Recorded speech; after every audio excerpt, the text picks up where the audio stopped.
Vadodara municipal commissioner એક્શનમાં વરસાદી ખાડા પૂરવા અને 24 કલાકમાં ફરિયાદોના નિકાલનો આપ્યો આદેશ। વડોદરા મહાનગરપાલિકા ખાતે મ્યુનિસિપલ કમિશનરની અધ્યક્ષતામાં એક ઉચ્ચ સ્તરીય સમીક્ષા બેઠકનું આયોજન કરવામાં આવ્યું હતું।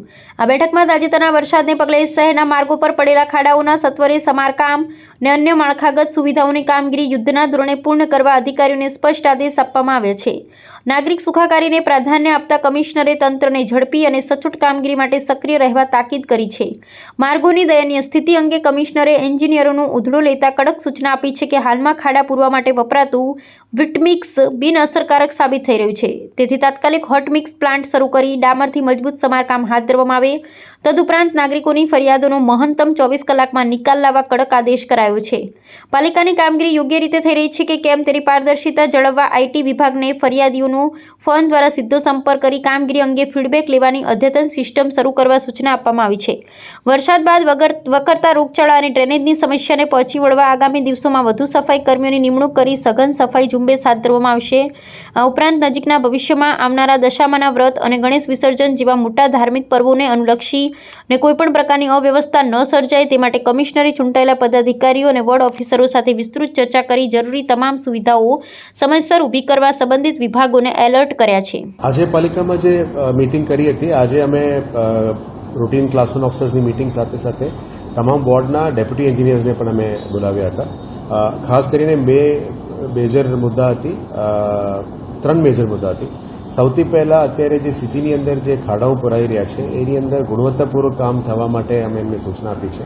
જે રીતનું રેન્ડમ ફિલ્ડ વિઝિટ્સ દરમિયાન અમે એવું જોવા મળ્યું કે જે કામગીરી કરી રહ્યા છે વેટમિક્સ નાખીને એ કામગીરી અસરકારક નથી એ જોવા મળી હતી। એટલે આ તમામ ડીઝને અમે કોશન કર્યું છે કે તમામ પ્રાઇવેટ પ્લાન્ટ હોય, આપણા હોટમિક્સ પ્લાન્ટ હોય એ બધું ચાલુ કરીને, વરસાદ હતી નેચરલી એટલે હોટમિક્સ પ્લાન્ટ ચાલુ નહોતો, બંધ હતો, પણ હવેથી આપણે હોટમિક્સ પ્લાન્ટ ચાલુ કરવા માટે સૂચના આપી છે રોડ ડિપાર્ટમેન્ટને, જેથી કરીને આવનારા દિવસોમાં પોટહોલ મિક્સર્સ જે અત્યારે ભરી રહ્યા છે એ ગુણવત્તાપૂર્વક કામ કરવા માટે એમને સૂચના આપી છે। હાલ જે કામગીરી કરી રહ્યા છે એ બહુ સંતોષકારક કામ નથી, એટલા માટે એને સુધારવા માટે આજે તમામ ડીઈઝને અમે સૂચના આપી છે। અમારા ફિલ્ડ વિઝિટ દરમિયાન ડેપ્યુટી કમિશનર્સની ફિલ્ડ વિઝિટ દરમિયાન આ જોવા મળી છે। સાથે સાથ જે પબ્લિક ગ્રીવેન્સીસ છે, અમારા વડોદરા શહેરની અંદર લગભગ મહિનામાં 40,000 થી 50,000 પબ્લિક ગ્રીવેન્સીસ હોય છે વોર્ડ વાઇઝ, ઝોન વાઇઝ। એમાં મોટા ભાગમાં લોકોની સેટિસ્ફેક્શન લેવલમાં કામ નિકાલ થવું જોઈએ એ બાબતનું સૂચના પણ આપવામાં આવી છે ડીઈઝને। અત્યારે એ લોકોનો નિકાલ કરવાની જે પદ્ધતિ છે, એપ્રોક્સિમેટલી દરેક વોર્ડમાં 500 થી 1000 કમ્પ્લેન્ટ આવતું હોય છે અને એ નિકાલ કરતાં વધુ નવું કમ્પ્લેન્ટ્સ પણ આવે છે। એટલે 24 કલાકમાં નિકાલ કરવાનું જે સૂચના છે એ સાથે સાથે વિધિન અઠવાડિયાની અંદર સિક્વન્સમાં અમે ટોકન નંબર ઇસ્યુ કરીને રિઝોલ્વ કરતા હોય છે।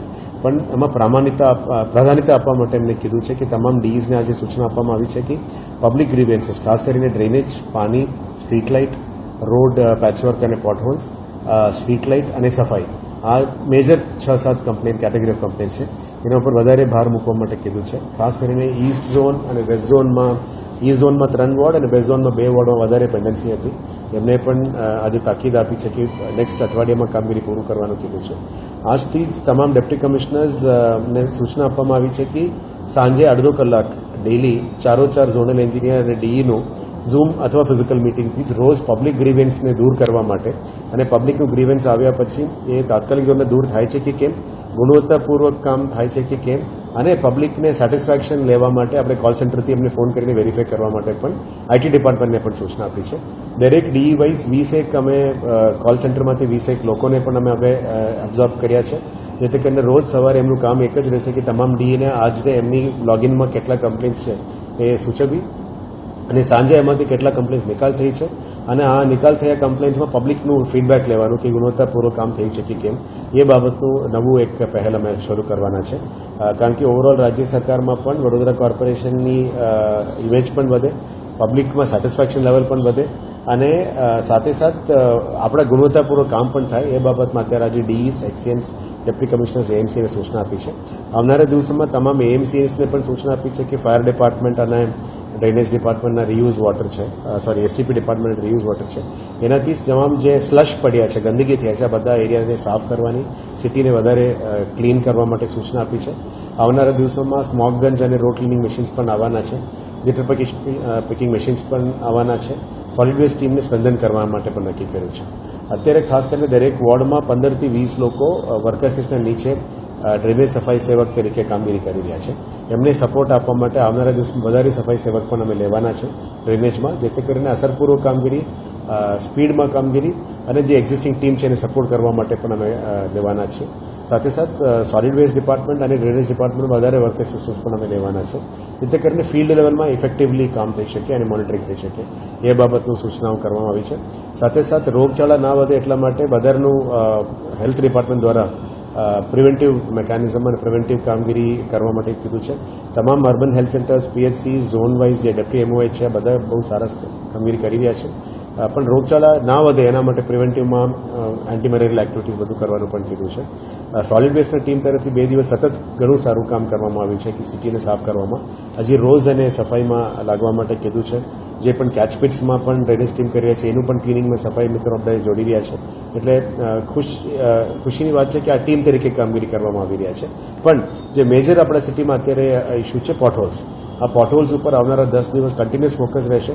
દરેક ઝોનમાં પણ અમારા હોટમિક્સ પ્લાન્ટ્સમાં, પ્રાઇવેટ હોટમિક્સ પ્લાન્ટ્સમાંથી પણ સપ્લાય લેવાનું કીધું છે, જેથી કરીને દરેક ઝોનમાં એટલીસ્ટ 40 to 50 ટ્રક્સ રોજ આવે તો જ આ પોટહોલ્સ બધું અમે ભરી શકીએ છીએ. એટલે ઓલમોસ્ટ રિક્વાયરમેન્ટ પ્રમાણે 1000+ એમટીનું રિક્વાયરમેન્ટ અત્યારે છે. અમે 2000 એમટી માટે પ્લાનિંગ કરી રહ્યા છીએ, જેથી કરીને પોટહોલ મિક્સર સાથે સાથે રીસર્ફેસિંગનું પણ કદાચ જરૂરત પડે તો એ પણ પહોંચી વળવા માટે કામગીરી કરીશું. આવતીકાલથી ફિલ્ડ વિઝિટમાં પણ જઈશું, એટલે આના ઉપર ફોકસ છે. અને આવનારા દિવસોમાં ગણેશ વિસર્જન અને દશામા ફેસ્ટિવલ પણ આવી રહ્યા છે. એ બાબતમાં પણ આજે એન્જિનિયર્સને સૂચના આપવામાં આવી છે કે એની જે રિક્વાયરમેન્ટ છે વોર્ડ લેવલમાં સ્થાનિક કાઉન્સિલર્સની ચૂંટેલા પદાધિકારીઓ સાથે પણ સંકલન કરીને જે રિક્વાયરમેન્ટ છે એને પ્રમાણે કરી આપવા માટે કીધું છે. અને હવે જે દબાણ દૂર કરવાનું અને રોડ બનાવવાનું કામગીરી છે આમાં પણ ટાઉન પ્લાનિંગ ડિપાર્ટમેન્ટને પણ એમને સાથે મળીને જે રોડ માર્કિંગ છે એ બધા કરી આપવા માટે કીધું છે. આવનારા દિવસોમાં આશા રાખી કે વહેલા તકે આ ચોમાસાની પછીની જે રિપેર વર્ક્સ છે એના ઉપર ફોકસ કરીશું. અને આ વખતથી આપ જાણો છો કે બાકી શહેરના કમ્પેરિઝનમાં વડોદરામાં ડેમેજીસ ઓછું છે. એટલે કારણ કે અમે સ્ટોર્મ વોટર ડ્રેનેજમાં કામમાં વધારે ફોકસ કર્યા હતા. મોટાભાગમાં પાણી હવે નીકળી ગયું છે. જે નવો આવેલા ઓજી વિસ્તાર માટે હવેથી અમે વિકાસ કામો શરૂ કરીશું ટૂંકા સમયમાં. આચારસંહિતા પછી નવું રોડ, સ્ટોર્મ વોટર ડ્રેનેજ રેન્જ બજાવ ઓજી વિસ્તાર માટે પ્લાનિંગ જે કર્યું છે એ હવે ફિલ્ડમાં કામગીરી શરૂ કરવાનું પણ નક્કી કર્યું છે. સર, જે વરસાદની કામગીરી તમે કરી રહ્યા છો, મટીરિયલ્સ મંગાવી રહ્યા છો, એ કોઈ એજન્સી પાસે તમે ચેકિંગ કરાવો તો ક્યાંક સારી ગુણવત્તાવાળું છે? એ જ આજે મુદ્દા હતી કે જે મટીરિયલ મંગાવવામાં આવી રહ્યા છે, પ્લાન્ટની બહાર પડેલા મટીરિયલ લાવવામાં એવું કંઈ ફરિયાદ મળી છે એના ઉપર ચેક કરવા માટે પણ કીધું છે. 4 ડેપ્ટી કમિશનર્સને પણ સત્તા આપવામાં આવી છે કે એવા ગુણવત્તાપૂર્વક સારા ગુણવત્તા વગરનું મટીરિયલ લાવો તો એના ઉપર પણ કડક કાર્યવાહી કરવા માટે પણ કીધું છે. અને જે ARCs પાસ કરવાનું છે આવનારા દિવસોમાં સ્ટેન્ડિંગ કમિટીમાં પાસ કર્યા પછી આ તમામ FDR કામ ફિલ્ડમાં શરૂ કરવામાં આવશે.